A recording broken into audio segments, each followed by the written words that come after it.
Prezados alunos, bom dia. Nessa aula de número 4, nós vamos falar sobre o conteúdo de fecundação. Caso você não seja inscrito ainda nesse canal, eu convido você que se inscreva no nosso canal, curta esse vídeo e compartilhe com seus amigos e colegas de curso ou que estejam estudando esse tópico. Também ative o sininho das notificações para que você fique por dentro dos demais conteúdos do nosso canal. Bem, pessoal, então inicialmente fazendo uma comparação entre os gametas, né? Então, basicamente, né, todos já sabem, mas apenas para a gente poder pontuar, né, vimos, né, a formação do ósseo secundário na aula passada. Então, o ósseo secundário, ambos, né, têm um genoma haploide. Então, o ósseo secundário ele possui formado ali na ovulação, então ele possui na ovulação ele é ovulado em plena divisão meiótica 2, certo? Na metáfase 2, e essa metáfase 2 só será completada por ocasião de uma fecundação, tá? E quando ocorre essa ovulação, esse ovócito secundário ele possui algumas estruturas anexas, né, como a própria zona pelúcida, que é uma zona formada por glicoproteínas específicas, como a ZP1, ZP2 e ZP3, sendo que essas glicoproteínas elas são importantes porque elas definirão a especificidade da fecundação, certo? Então isso dificulta a fecundação interespecífica e também as células foliculares remanescentes ali que formarão a corona radiata, ok? E além disso também o espermatozoide, né, que é o gameta sexual masculino. O espermatozoide ele vai contribuir apenas com material genético, né, ele possui essa estrutura flagelar, né, onde na base, né, ele possui uma abundância de mitocôndrias que servirão para produzir ATP para justamente manter esse batimento flagelar, ok? No corpo celular aqui do espermatozoide, na parte apical, existe o acrossomo, que é uma estrutura derivada dos lisossomos, que conterá ali uma série de enzimas importantes aqui para poder justamente degradar essa zona pelúcida por ocasião da fecundação, ok? Nós vamos falar um pouco dos gametas e também do processo de fecundação na aula de hoje. Bem, primeiro ponto, né, de diferença é o tamanho, né? Então, o gameta sexual feminino, o ovócito secundário, ele é muito maior do que o espermatozoide. Então, aqui seria uma comparação, né, em termos de tamanho, né? E também o próprio processo de diogênese que nós vimos na aula passada, ele resulta na produção de apenas um gameta sexual feminino, que é o ócito secundário. As outras células todas se degeneram em corpúsculos polares, e isso tem como objetivo de acumular o citoplasma no ósseo secundário, né? Por que é importante se acumular o citoplasma no ósseo secundário? Porque durante um evento de fecundação, o espermatozoide ele vai contribuir apenas com material genético. Então, o ósseo secundário possui 23 cromossomos humanos, né? O espermatozoide também outros 23, ambos, né, 22 autossômicos e um sexual. E o que vai acontecer? Todo o aparato celular do novo indivíduo será herdado desse ósseo secundário. Então, pensamos aí no complexo de Golgi, pensamos aí nas próprias mitocôndrias, né, que já tem uma carga genética, que é o DNA mitocondrial. Inclusive, ele servirá como marcador de linhagem materna. Né? Então, toda a nova célula que será formada a partir da fecundação, que é o zigoto e, por consequência, as células embrionárias, o novo indivíduo, toda a estrutura citoplasmática será derivada desse ósseo secundário, tá, ok? O espermatozoide, a importância dele, além da questão da carga genética, dentro desse contexto genético, quem irá determinar o sexo do novo indivíduo será o espermatozoide. Então, por quê? Porque os gametas sexuais femininos, que são os ósseos secundários, conterão todos eles o cromossomo sexual do tipo X. Por quê? Porque sendo um gameta sexual feminino, a mulher é XX, então ela só vai produzir gametas do tipo X. Agora o homem, como ele é XY, as células germinativas podem gerar gametas, espermatozoides, tanto contendo o cromossomo X ou contendo o cromossomo Y. De tal sorte que, se porventura for um espermatozoide que contém um cromossomo X como cromossomo sexual, digamos assim, né, esse novo indivíduo será XX, logo será uma mulher. Agora, se o espermatozoide ele contém o cromossomo Y, como o ovócito secundário já é X, será uma célula ovo XY, logo dando origem a um homem, né, um indivíduo do sexo masculino. Tá, okay? Então, quem determina o sexo, nesse caso, será o espermatozoide, com base se ele possui cromossomo sexual X ou Y.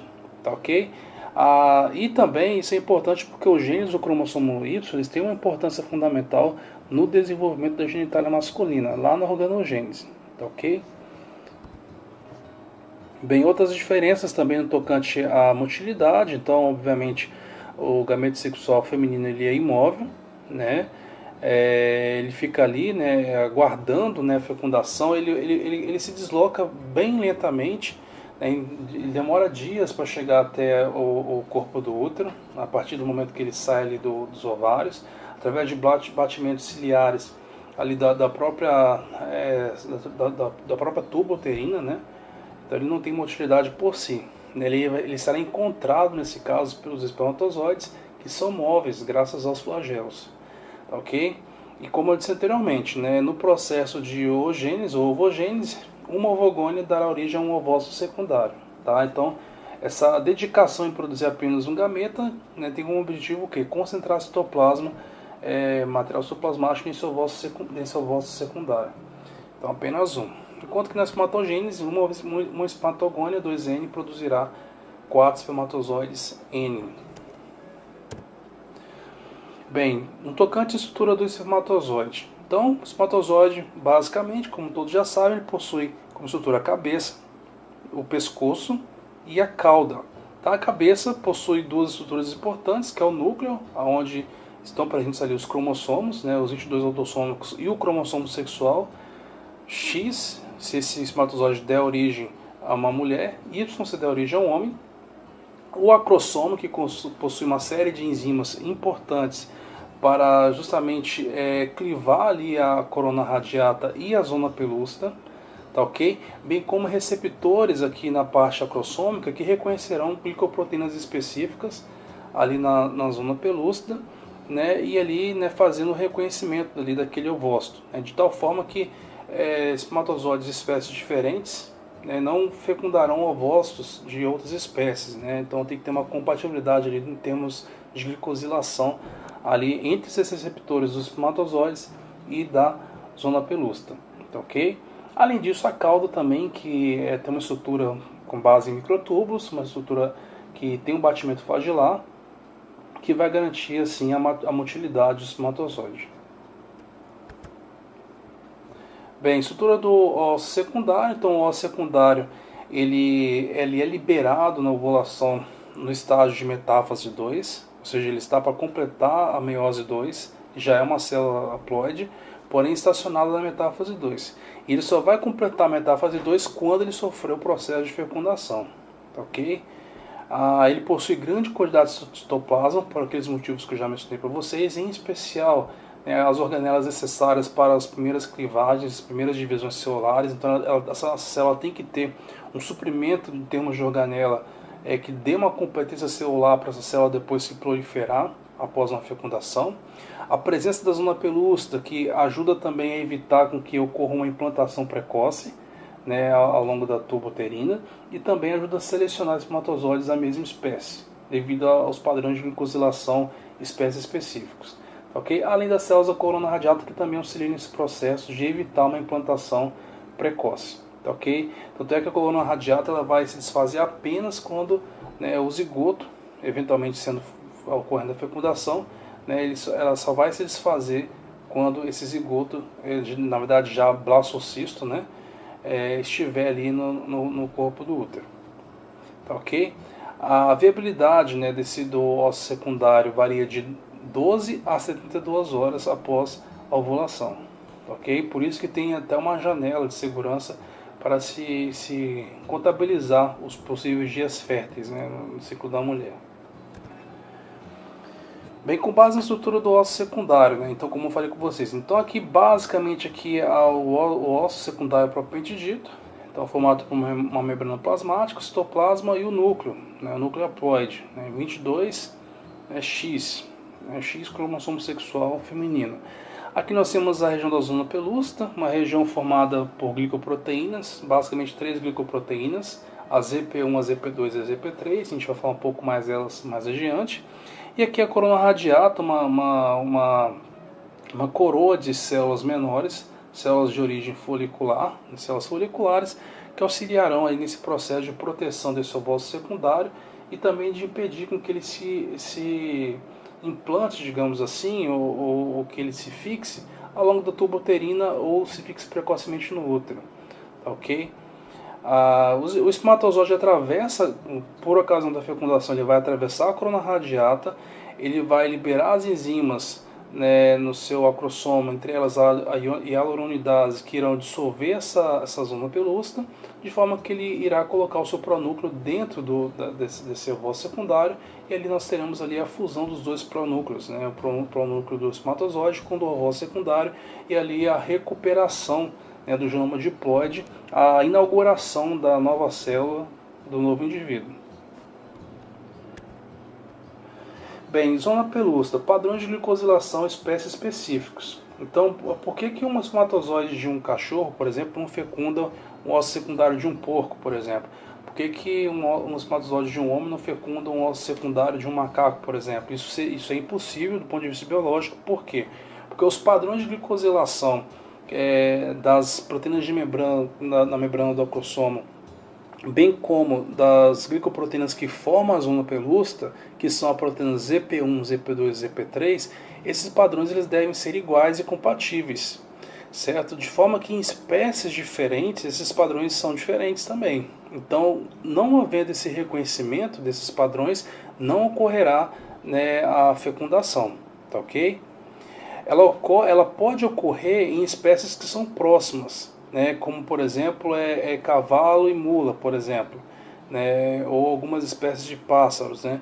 Espécies que são muito próximas, até devido à proximidade pode ocorrer um reconhecimento cruzado e uma possível fecundação, só que essa fecundação vai gerar um indivíduo estéril. Nós vamos ver depois por que é estéril, porque vai gerar um indivíduo com número ímpar de cromossomos e assim não será possível se gerar gametas viáveis com isso, né. Então, quando ocorre uma fecundação, ocorre através de espécies que são intimamente próximas, muito relacionadas, de forma que o indivíduo que é gerado ele é um indivíduo estéril, né? Papéis da zona pelúcida, né? Servir de barreira que permita a passagem de somente um espermatozoide, né? Esse é um outro ponto também que nós vamos ver na aula de hoje. Uma vez que o espermatozoide ele entra ali na zona pelúcida, ele consegue entrar ali no ovócito secundário, ocorre uma mudança de polaridade, né, na membrana ali do ovócito secundário, que nós chamamos de bloqueio instantâneo, e depois uma mudança química ali da zona pelúcida, que nós chamamos de bloqueio lento. Após a fertilização, essa zona pelúcida e a membrana elas são modificadas, impedindo a entrada de outros espermatozoides. Também a zona pelúcida, né, falando um pouquinho mais específico dela agora, que é mais externa, ela age como filtro poroso nas fases iniciais da clivagem para certas substâncias secretadas pela tuba e impede a implantação prematura do zigoto, né? Então, agora falando um pouco dos espermatozoides no trato reprodutor feminino. Então, por ocasião de uma relação sexual, né, uma fecundação, uma possível fecundação, os espermatozoides eles se alojam ao longo de todo o trato genital feminino, né, tanto aqui no colo do útero, que eles podem ser liberados aos poucos, inclusive aqui que eles sofrem um processo chamado de capacitação, certo? Bem como ao longo de todo o corpo do útero, chegando até mesmo nas tubas uterinas, tá ok? Interessante é que antes do período fértil da mulher, né, o muco cervical, né, ele se torna menos viscoso antes da ovulação. No entanto, após a ovulação, ou seja, após esse processo de expulsão do ovócito secundário por parte dos ovários, o muco cervical se torna bastante viscoso, ou seja, facilitando, né, a aderência dos espermatozoides e o encontro desse com o possível ovócito secundário. Okay? Os espermatozoides, então, eles ficam depositados ao longo do trato vaginal. O pH do sêmen, como um pH um pouco mais neutro, ele ajuda a blindar esses espermatozoides do pH ácido, né, da vagina, né, nesse caso, o que inviabilizaria esses espermatozoides. E a movimentação dos espermatozoides eles permitem, né, a penetração nesse núcleo cervical. Bem, também é no trato vaginal também que ocorre a reação de capacitação, que é justamente o período de condicionamento dos espermatozoides no aparelho reprodutor feminino, e é um processo que é direcionado por substâncias secretadas por regiões da parede da tuba uterina, principalmente íons bicarbonato. Somente os espermatozoides capacitados serão capazes de atravessar a corona radiata e realizar a reação acrossômica, né? E isso vai levar o espermatozoide a produzir mais enzimas no acrossomo. Tá? O que vem a ser, então, quais são os eventos que marcam esse processo de capacitação? Então, somente os espermatozoides capacitados poderão fecundar um ovócito secundário. Então, quais são os eventos que marcam esse processo? Então, ativação metabólica do espermatozoide, ele fica com um metabolismo mais acelerado. Assim, ele pode ter um batimento flagelar mais rápido e assim chegar ao ovócito secundário. Ocorre a hiperatividade, né, desse batimento flagelar. Também a ativação de enzimas acrossômicas, né, em especial a acrosina, né, que antes estava na forma de proacrosina, né, que acrosina, né, que estava inativa, né, que é uma serinoproteinase que auxilia na hidrólise de glicoproteínas da zona pelúcida. Então, esse processo de ativação, de capacitação, ele também consiste na ativação de enzimas, de proenzimas que antes estavam inativadas. Ok? A fecundação. Onde ocorre a fecundação? Então, a fecundação normal ela vai ocorrer na ampola da tuba uterina. Então, a ampola é basicamente essa região mediana da tuba uterina, certo? Aqui está o corpo do útero. A ampola mais ou menos nessa região. Então, a região normal, né, onde ocorre essa fecundação, né, aqui na ampola da tuba uterina. Então, o movimento normal, né, aqui dessa musculatura lisa é empurrar, né, esse ovócito secundário e, por consequência, o zigoto, que está em processo de clivagem já, aqui no sentido do corpo do útero, né, de forma que ele se implante aqui depois de 5 a 7 dias. Tá ok? Se o óvulo não for fecundado, ele passa pela tuba, por aqui, até a cavidade do útero, onde ele se degenera ou é reabsorvido, né? E aí acontecem todos aqueles processos que eu mencionei a vocês, né, de degeneração do corpo lúteo, aí cessa a produção de progesterona e aí o endométrio cai, né? Caso ocorra a fecundação, após 5 a 7 dias, esse embrião, esse zigoto, chegará aqui já na fase de blastocisto, né? Nesse momento, ele se implantará, formará o cisto do trofoblasto, que produzirá beta-HCG, que estimulará esse ovário a não degradar, digamos assim, o corpo lúteo. Então, o corpo lúteo ele vai ter uma sobrevida, ele vai continuar produzindo progesterona, mantendo assim esse endométrio. Depois, futuramente, depois de algumas semanas, a placenta ela vai substituir o corpo lúteo na produção da progesterona. Bem, fases da fecundação. Então, quais são as fases então, da fecundação? Então, uma vez na ampola, quais as fases da fecundação? Então, primeiramente, a passagem do espermatozoide através da corona radiata do ósseo secundário. Depois, a penetração da zona pelúcida, que é aquela barreira de glicoproteínas. Depois, a fusão das membranas plasmáticas do ósseo secundário do espermatozoide. Quarto ponto, a finalização da segunda divisão meiótica do ósseo. Lembrando que ele parou na metáfase 2, né? Essa metáfase 2 só vai se completar após a fecundação. Quinto ponto, a formação do pronúcleo masculino. E sexto ponto, a ruptura das membranas pronucleares e assim novamente a reconfiguração do genoma diploide, daquela célula-ovo que inaugura a primeira célula do novo indivíduo.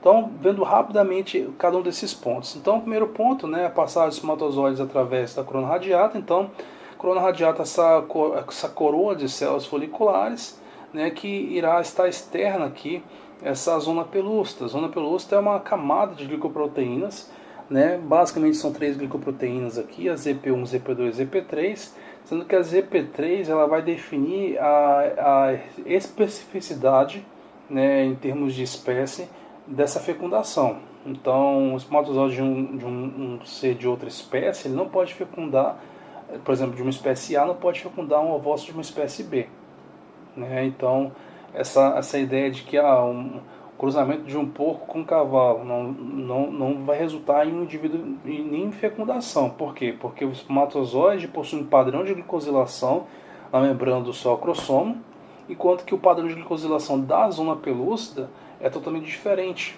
né, daquele ovócito secundário. Então, apenas indivíduos da mesma espécie possuem o mesmo padrão de glicosilação. Então esse reconhecimento ele será possível.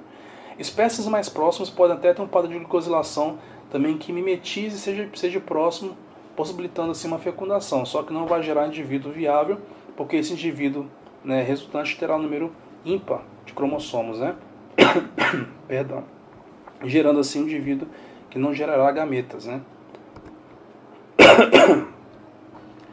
Bem, como se dá esse reconhecimento da zona pelúcida? Então, como eu disse a vocês, a zona pelúcida é um envelope glicoproteico formado pelas proteínas ZP1, ZP2 e ZP3. A proteína ZP3 ela é responsável pela ligação do espermatozoide à zona pelúcida. Inclusive ela que terá os padrões de glicosilação espécies específicos, assim como receptores específicos no espermatozoide. Os receptores de ZP3 da membrana plasmática dos espermatozoides se ligam à zona pelúcida. São proteínas de membrana com especificidade para cada espécie. Cada espécie possui um padrão distinto de glicoproteínas na zona pelúcida, seletividade intraespecífica da fecundação. Então isso garante, como eu mencionei anteriormente, que o espermatozoide de uma espécie muito diferente não fecunde uma ovócito secundária de uma outra, e assim não se tem uma aberração. Isso vai ocorrer em espécies que são próximas e quando ocorre, gera-se indivíduos que têm um número ímpar de cromossomos e assim não geram indivíduos viáveis, do ponto de vista de formação de gametas. Então, por exemplo, pegando o exemplo da veterinária, por exemplo, cruzamento entre um burro ou mula que tem 63 cromossomos, por exemplo, um burro ou uma mula tem 63 cromossomos. O burro ou a mula, ele é derivado, do cruzamento entre o cavalo, o Equus cavalos, que tem 64 cromossomos, e o Equus sacinus, que tem 62 cromossomos. Então são dois indivíduos, de subespécies, diferentes, E quando ocorre o cruzamento, ocorre sem a fecundação, devido a uma similaridade, desses padrões de glicosilação da proteína ZP3 nos ossos secundários. No entanto, vai gerar um indivíduo que vai ter um número de cromossomos 63. O indivíduo vai nascer, vai gerar um burro ou uma mula. Só que esse indivíduo vai ser estéril. Por quê? Porque ele não vai gerar gametas viáveis. Resposta, porque ele tem um número ímpar de cromossomos. E quando as espécies são muito distantes, sequer ocorre a fecundação. Tá, ok? Porque não há o reconhecimento das proteínas ZP3 da zona pelúcida com os receptores específicos dos espermatozoides. Tá? Cromossomos de número ímpar conferem alterações à meiose, dificultando a viabilidade dos gametas. Bem, então os eventos que ocorrem na penetração da zona pelúcida: a passagem do espermatozoide por a zona pelúcida, após a liberação ali do conteúdo dos acrossomos, que atuam digerindo essa zona pelúcida, essa cápsula de glicoproteínas, a formação de um caminho para o espermatozoide através da zona pelúcida decorrente da ação de enzimas liberadas a partir do acrossoma. E as principais enzimas que são liberadas pelo acrossoma, que foram previamente ativadas pela reação de capacitação dos espermatozoides, por isso que ela é importante, foram as enzimas ativadas: a acrosina, as esterases e as neuraminases. Elas atuarão exatamente clivando esse emaranhado, essa matriz de glicoproteínas da zona pelúcida, abrindo assim um caminho para que o espermatozoide ele implante o seu material genético dentro do ovócito secundário. Então, como eu disse a vocês, a ativação dessas enzimas ela se passa através de um processo chamado reação acrossômica, A ação das enzimas acrosina, esterase e neuraminidase, que são ativadas nesse processo de reação acrossômica. E essa ativação ela se dá através de clivagem proteolítica. Essa clivagem proteolítica ela ocorre também nessa reação acrossômica. E essas enzimas, por sua vez, elas irão atuar degradando essa matriz glicoproteica da zona pelúcida. Ok? Conforme a gente pode ver aqui no esquema aqui. Então ocorre a reação acrossômica, essas enzimas elas são ativadas. Em sendo ativadas, então elas se tornam capazes de degradar, de abrir um caminho literalmente aqui através dessa matriz de glicoproteínas. E assim o espermatozoide ele pode se fusionar, as suas membranas com a membrana do ovócito secundário, que está aqui dentro dessa cápsula da zona pelúcida, e assim unir o seu material genético com o material genético do ovócito secundário. conforme a gente pode ver aqui também nesse slide aqui. Ó. Então, olha só. Então, o espermatozoide ele vai ser capaz, as suas enzimas do acrossoma, de também degradar também coluna radiata, tá abrindo um caminho, e degradar, reconhecer, né, a proteína ZP3, que é a espécie específica, e degradar também com isso a zona pelúcida, que é essa cápsula de glicoproteínas. E assim tendo acesso, enfim, à membrana plasmática, aqui em vermelho, aqui, ó, do ósseo secundário, que essa célula que está aqui em vermelho. Tá, ok? Aqui em azul o espaço entre o ósseo secundário e a zona pelúcida. Bem, e outra questão também interessante, como que o oócito ele garante que apenas um espermatozoide fecunde, né, de forma que não ocorra um indivíduo triploide. Quando ocorre, isso é muito caro e isso é muito raro, né, e gera um indivíduo inviável geneticamente. Então, o que garante, né, que apenas um espermatozoide fecunde um óvulo? Existem dois tipos de bloqueio após a fecundação, que é o bloqueio rápido e o bloqueio lento. O bloqueio rápido, instantâneo e o bloqueio lento. O bloqueio rápido ele é um bloqueio imediato da fecundação e ele vai durar apenas alguns minutos, mas o tempo suficiente para poder ativar o bloqueio lento, que é lento, porém definitivo. Tá? E o que vem a ser esse bloqueio rápido? O bloqueio rápido ele corresponde a uma mudança no potencial de membrana do óvulo secundário após a entrada do espermatozoide. Então, foram feitos testes, né, de biofísica, onde o potencial de membrana de um óvulo secundário é em torno de 1070 mV. Após a entrada do espermatozoide, esse potencial ele passa momentaneamente para mais 20 mV, né, e depois ele vai voltando ao valor de base, o valor anterior, mas de uma forma muito lenta. Esse pico de mudanças de voltagem é suficiente para poder bloquear a entrada imediata de outros espermatozoides, porque centenas de espermatozoides estão circundando aquele óvulo. Mas quando um entra e ocorre essa mudança de potencial instantânea, que é elétrica, na mesma hora, essa mudança de potencial por alguns minutos bloqueia a entrada de um segundo espermatozoide. Tá, ok? Mas esse bloqueio, ele, como eu disse a vocês, ele dura apenas alguns minutos. Mas ele é um retardo importante, por quê? Porque nesse bloqueio mais rápido, mais instantâneo, ocorrerá o segundo bloqueio, que é o bloqueio químico, né? Que é o bloqueio químico ou bloqueio lento, né? Que é o bloqueio que dependerá da modificação covalente das glicoproteínas da zona pelúcida, em especial a ZP2 e ZP3, que sofrerão atividades de glicosidases específicas e fazendo com que essas glicosidases, ao serem modificadas, não mais permitam o acesso a outros espermatozoides.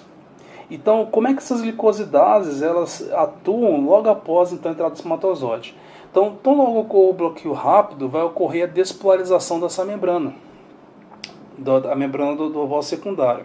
Só que essa membrana do óvulo secundário ela possui no seu interior, na face citosólica, vários grânulos, várias vesículas contendo enzimas glicosidases ou glicosilases que modificam a zona pelúcida. Essas enzimas estão prontas para serem liberadas para fora da membrana plasmática para justamente poderem modificar a zona pelúcida. E elas só são liberadas quando ocorre o bloqueio rápido, ou seja, quando ocorre a despolarização e esse bloqueio rápido. Ou seja, quando o espermatozoide entra, ocorre o bloqueio rápido. Esse bloqueio rápido, além de bloquear instantaneamente a membrana do espermatozoide, mesmo que por algum momento apenas, vai bloquear rapidamente, instantaneamente, de entrar um segundo espermatozoide, ela também vai promover, mediante essa despolarização da membrana, a liberação de vesículas contendo enzimas de modificação que estão no citosol para a região da zona pelúcida. E dentre elas as glicosilases. Essas glicosilases, por sua vez, modificarão, do ponto de vista de glicosilação, as proteínas da zona pelúcida, tornando-as inacessíveis para um segundo espermatozoide. Assim, esse bloqueio lento que ocorre após alguns minutos, ele impedirá com que um segundo espermatozoide definitivamente ele consiga entrar, e assim nós temos uma triploidia, por exemplo, ou uma anomalia genética maior. Okay? Então esses são os dois mecanismos que garantem que apenas um único espermatozoide ele fecundará um ovócito secundário. Tá? Eles trabalham em conjunto, então ocorre um, depois para poder acontecer o outro que é definitivo. Então, o outro evento também importante após a entrada do espermatozoide é a finalização da segunda divisão meiótica. Então, tão logo o pronúcleo, o espermatozoide, ele entra dentro do ovócito secundário, ocorre a segunda divisão meiótica do óvulo secundário. Essa divisão ela tem, por consequência, dois fatores, dois eventos, aliás. A formação do segundo corpúsculo polar e também a formação do pronúcleo feminino. Tá ok? Que, na verdade, são os cromossomos ali, né, conjunto haploide de cromossomos desse óvulo, que estarão disponíveis depois para se unirem ao conjunto haploide de cromossomos do espermatozoide, né, que está ali presente já, pronúcleo masculino. Tá? E justamente isso. Então, uma vez que o espermatozoide ele insere o seu núcleo dentro do citosol, desse óvulo secundário, esse envelope nuclear ele se degenera, liberando assim os cromossomos desse espermatozoide. Então já havia ali 23 cromossomos do óvulo secundário, 22 autossômicos e um sexual, que é o X. Agora, né, o espermatozoide ele fornece ali 22 cromossomos autossômicos do pai e mais um cromossomo sexual. Pode ser X, né, aí seria XX uma mulher, ou Y, XY um homem. Né, uma célula que daria origem ali ao indivíduo do sexo masculino. Tá ok? Toda a estrutura do espermatozoide, tirando a parte do núcleo que é inserido para dentro do óvulo secundário, toda a estrutura do espermatozoide, flagelo, base, membrana plasmática, toda ela é descartada, fica fora do óvulo secundário. Ela será descartada, será degradada. Apenas o pronúcleo masculino entra dentro do óvulo secundário, né, e ali ele libera ali a carga genética, que são os cromossomos, e ali novamente se organiza o núcleo da célula ovo, da primeira célula do novo indivíduo. Então, nesse processo ocorre também a ruptura das membranas pronucleares, né? Membranas pronucleares são as membranas dos gametas, né? Então ocorre a condensação dos cromossomos inicialmente e o rearranjo para a divisão mitótica e a primeira clivagem do zigoto, tá ok? Então, tão logo ocorre ali a reunião desses cromossomos, já ocorre a primeira clivagem do zigoto, a condensação desses cromossomos e a primeira clivagem. Então, não necessariamente essa célula está expressando proteínas naquele momento. Então, os cromossomos já estão ainda condensados para que ocorram as primeiras clivagens, que são divisões que reduzem o volume da célula, tá ok? Também nesse momento ocorre a combinação dos 23 cromossomos de cada pronúcleo, resultando no zigoto com 46 cromossomos, 44 autossômicos e 2 sexuais, cada um vindo de um gameta. Bem, então, uma visão geral da fecundação, pessoal. Então, o processo de fecundação, tendo em vista que o processo de ovulação, que ocorre no primeiro dia, o óvulo, sendo ele fecundado aqui na ampola, ele vai demorar em torno de 5 a 6 dias, né? Ele vai sofrer um processo de clivagem, vai gerar uma mórula, da mórula vai gerar, chegando aqui no corpo do útero, vai gerar um blastocisto, ele vai se implantar na fase de blastocisto. Tá? Isso vai ocorrer em torno de uma semana após a fecundação. Tá? A fase de blastocisto ela ocorre uma semana após a fase a fase de blastocisto, melhor dizendo, ela se dará uma semana após a fecundação. E nessa fase de blastocisto é que vai ocorrer a implantação do embrião. Tá? Essa implantação também ela tem um outro nome chamado de nidação. Tá? E isso aqui é um blastocisto, né? Estágio de blastocisto, ele tem dois grupos, né? Duas estruturas bastante distintas, que são o trofoblasto, tá? E o embrioblasto. Tá ok? Através do trofoblasto, aqui nessa porção, nessa face do embrioblasto, do botão embrionário, ele vai se aderir à parede do endométrio e vai formar uma estrutura mais adiante chamada de sincício trofoblasto, que é uma estrutura capaz de produzir um hormônio muito importante chamado beta-HCG. Esse hormônio ele vai para a corrente sanguínea da mãe e vai atuar lá nos ovários, impedindo a degeneração do corpo lúteo. Ou seja, o corpo lúteo não vai mais se degenerar, porque se ele se degenerasse, o endométrio iria cair, e aí esse embrião iria se perder, mas como ele posterga a ação do corpo lúteo por algumas semanas, devido à progesterona, devido ao beta-HCG que é produzido pelo cisto trofoblasto, o corpo lúteo continua produzindo progesterona e dessa forma o endométrio ele é mantido. A mulher não menstrua, né? E aí se ela teve relações, né, e não menstruou, né, esses dois fatores são uma suspeita forte de uma possível gravidez. Aí ela vai fazer um teste de urina, né, aonde irá se averiguar o que? A presença do hormônio beta-HCG, né, alguns dias, 3 ou 4 dias após o atraso menstrual. Então, se ocorreu de fato uma implantação, né, o beta-HCG, como ele está em altas concentrações no sangue, ele estará, né, ali na urina. E alguns obstetras até dizem, né, que depois de um teste de urina, recomendável se fazer um teste de sangue. Por quê? Porque, né, ele está na urina porque ele passou pelo sangue. Então, se você faz um teste de sangue para poder detectar o beta-HCG, então ele é muito mais acurado, digamos assim, esse teste. Ok? E assim se inicia, né, o processo, a fase embrionária do desenvolvimento. Ok? Bem, então finalizando a aula de hoje, então, né, há uma aula rápida, né, porque esse tópico da fecundação é um tópico um pouco mais básico. Nós vamos entrar em tópicos mais avançados a partir da próxima aula, que é o processo de embriogênese em si. Nós vamos falar da gastrulação, né, e da organogênese, né, mas resultados da fecundação. Então, o primeiro resultado, restauração do número diploide de cromossomos, né, então os gametas 0N formarão, né, um zigoto que agora é 2N, inaugurando assim um novo indivíduo, né, então a estrutura genética do indivíduo já se estabelece na fecundação. A variabilidade genética da espécie humana, né, herança biparental, né, um conjunto de genoma veio da mãe, outro do pai, mistura dos genes, né, produzindo recombinação aleatória do material genético, determinação do sexo, e nesse caso quem determinará o sexo do indivíduo será o espermatozoide, como disse a vocês, porque o espermatozoide, o ovócito, sempre será X, certo?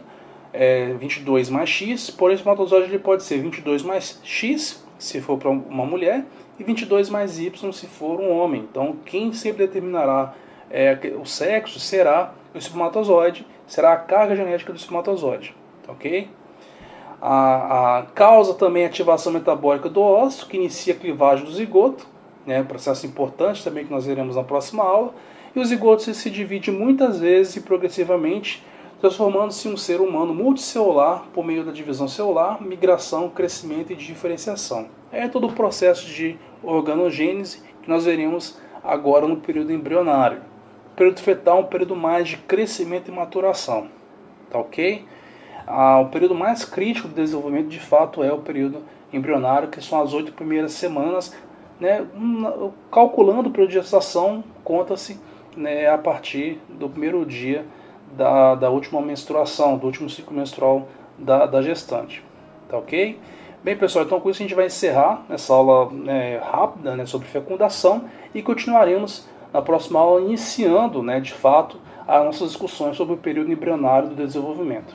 Tá ok? Então, dúvidas nos comentários, né, forte abraço, bons estudos e fiquem todos com Deus.